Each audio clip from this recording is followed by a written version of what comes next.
ఆంధ్రప్రదేశ్లో రాజకీయం హీటెక్కిందా?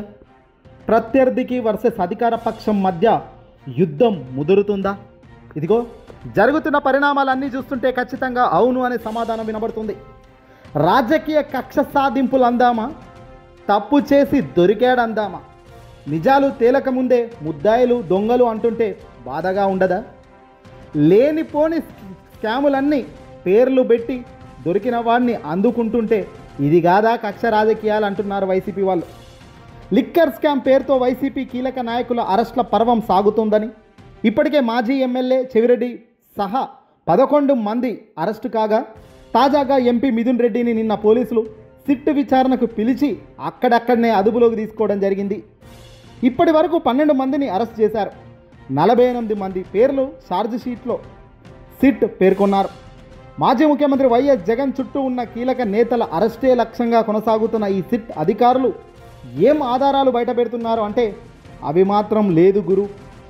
చంద్రబాబుకు నచ్చని వాడైతే చాలు, చంద్రబాబు నాయుడు తెలుగుదేశం పార్టీకి ఇబ్బంది పెట్టే వాళ్ళైతే చాలు, లోపలేయడానికి ఇంతకన్నా పెద్ద ఆధారాలు సాక్ష్యం ఏముంటుందంటున్నారు అపోజిట్లో ఉన్న వైసీపీ వాళ్ళు. ఇక తాజాగా మిథున్ రెడ్డి గారిని అదుపులోకి తీసుకున్న సిట్ తదుపరి చర్యలకు శ్రీకారం చుడుతున్నారు. ఈయనతో దాదాపు 8 గంటల పాటు నిన్న వాదోపవాదనలు కూడా చర్చలు జరిగినట్టుగా సమాచారం అందుతుంది.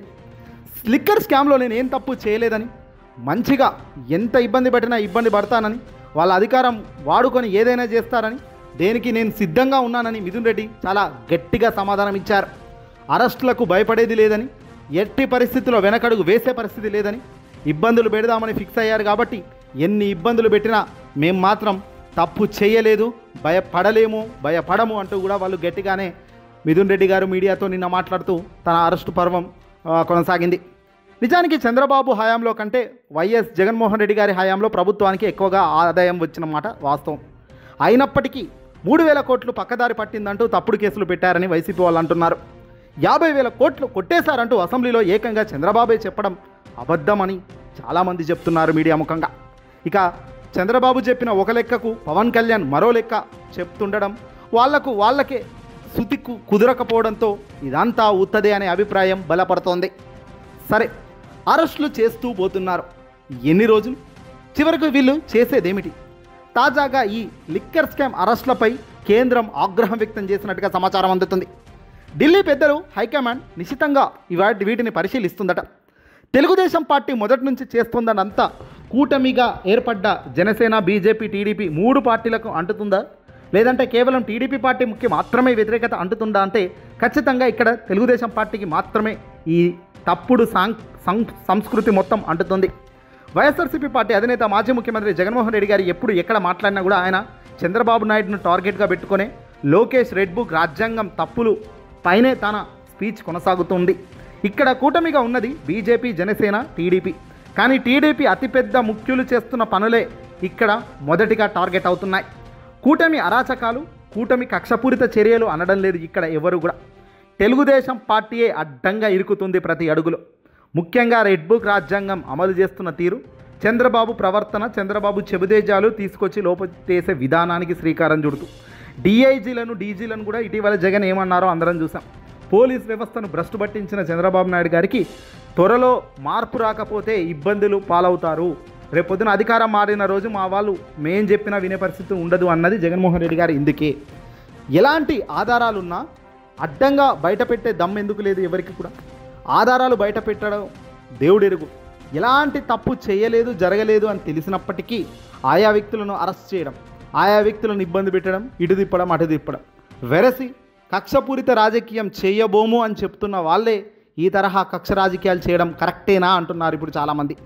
చంద్రబాబు ఎంత తొందరగా ఈ కార్యక్రమాలకు పులి స్టాప్ పెడితే అంత మంచిదని, లేదంటే పార్టీ ఇప్పటికే పూర్తి స్థాయిలో పతనమవుతుందని, రాబోయే రోజుల్లో కూటమికి ఇబ్బందులు తప్పవనేది చాలామంది చెప్తున్నారు. ఇక్కడ కేంద్రం కూడా చాలా నిశితంగానే రాబోయే కాలంపై అన్వేషిస్తుంది. ఇదే రంగంలో ఆంధ్రప్రదేశ్లో తెలుగుదేశం పార్టీ తీరు మార్చుకోవాల్సిన అవసరం ఉందని కేంద్ర పెద్దలు హితాబ్ పలికారు. కేంద్రం రంగంలోకి దిగి కూడా చక్కబెట్టేందుకు సిద్ధమవుతుంది.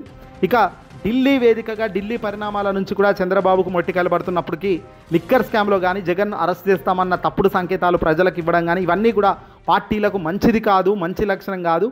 ఆధారాలు ఉంటే ఎవరినైనా ఎంతటి పెద్దటి వాడినైనా అరెస్ట్ చేయవచ్చు, కానీ పర్ఫెక్ట్ ఆధారాలు లేనప్పుడు 2-3 నెలల్లో 6 నెలల్లో జైల్లో పెట్టడం, ఆ తర్వాత విడుదల అవ్వడం అంటే ఆయా వ్యక్తులకు ఆయా పార్టీలకు మనం పెంచి పోషించి మైలేజ్ ఇస్తున్నట్టు అవుతుంది తప్ప మరొకటి కాదు అన్నది కేంద్ర పెద్దలు కూడా చంద్రబాబుకు చెప్తున్నారు.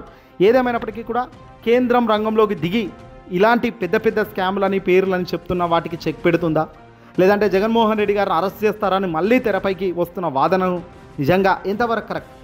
ఒక ముఖ్యమంత్రి స్థాయిలో ఉన్న వ్యక్తి నేరుగా లిక్కర్ స్కామ్కు ఎలా అర్హుడవుతాడు? ఏ ఆధారాలతో ఇవన్నీ లింక్ చేస్తున్నారు? డిస్టరీలు ఉంటారు, డిపిఓలు ఉంటారు మధ్యలో. ఈ డిస్టరీలు డిపిఓలు దాటిన తర్వాత రాజకీయ నాయకులు ఏ రాజకీయ నాయకుడి చేత ఎంతెంత వాటాలు వచ్చాయి అన్నది వీటికన్నిటికీ లింక్స్ కుదిరినప్పుడే ఒక వ్యక్తిని అరెస్ట్ చేయడానికి కానీ విచారణకు పిలవడానికి కానీ ఆస్కారం ఉంటుంది. కానీ ఇవేవి కూడా ప్రిలిమినరీ నోటీసులు ఇవ్వకుండా, ప్రిలిమినరీ ఆదేశాలు లేకుండా అరెస్టులు చేద్దాం, రిమాండ్లకు పంపుదాం, సుప్రీంకోర్టు ముందస్తు బెయిల్ తిరస్కరించింది కాబట్టి దాని అర్థం అరెస్ట్ చేయడం కాదు, దాని అర్థం విచారణ చేయొచ్చు ముందు అని కూడా విచారణకు సంబంధించిన ప్రొఫైల్ ఆధారంగానే ముందుకు అడుగులు వేస్తారు. విచారణలో పర్ఫెక్ట్ ఆధారాలు బలంగా ఉన్నాయని సిట్ అధికారులు అంటున్నారు, కానీ ఇప్పటిదాకా ఎక్కడ ఏం బయట పెట్టలే కదా, దానికి తగ్గట్టుగా ఏం చూపించే ప్రయత్నం లేదు కదా అంటున్నారు.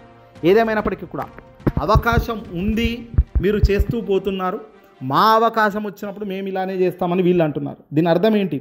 అధికార మార్పిడి వల్ల, అధికారం మారినప్పుడల్లా ఎవరి ప్రభుత్వాలు ఉంటే ఆయా వ్యక్తులకు ఆపోజిట్లో ఉన్న వ్యక్తులను ఇబ్బంది పెడుతూ పోతామంటే ఇది సమాజం ఒప్పుకునే పరిస్థితి అయితే ఖచ్చితంగా ఉండదు, అది ఏ పార్టీ అయినా సరే.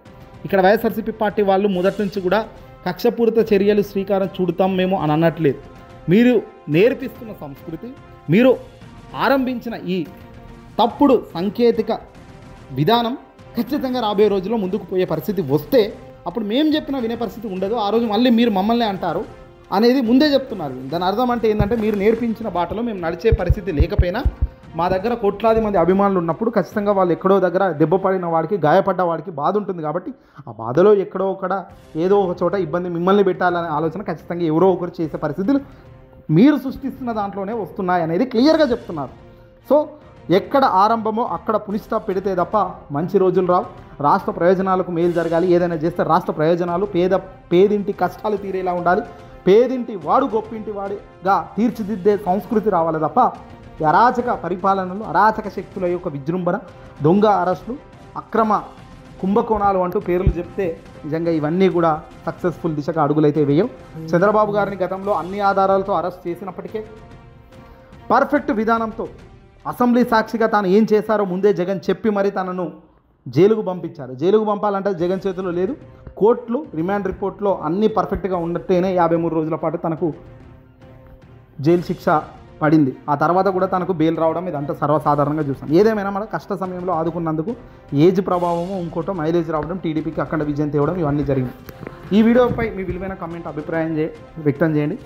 దొంగ అరెస్టులు చేస్తున్నారని ఒక పార్టీ వాళ్ళు అంటున్నారు, లేదు మేము పర్ఫెక్ట్ విధానంలోనే వెళ్తున్నామని వీళ్ళు అంటున్నారు. న్యాయంగా, ధర్మంగా మీరేమంటారో కామెంట్ చేయండి.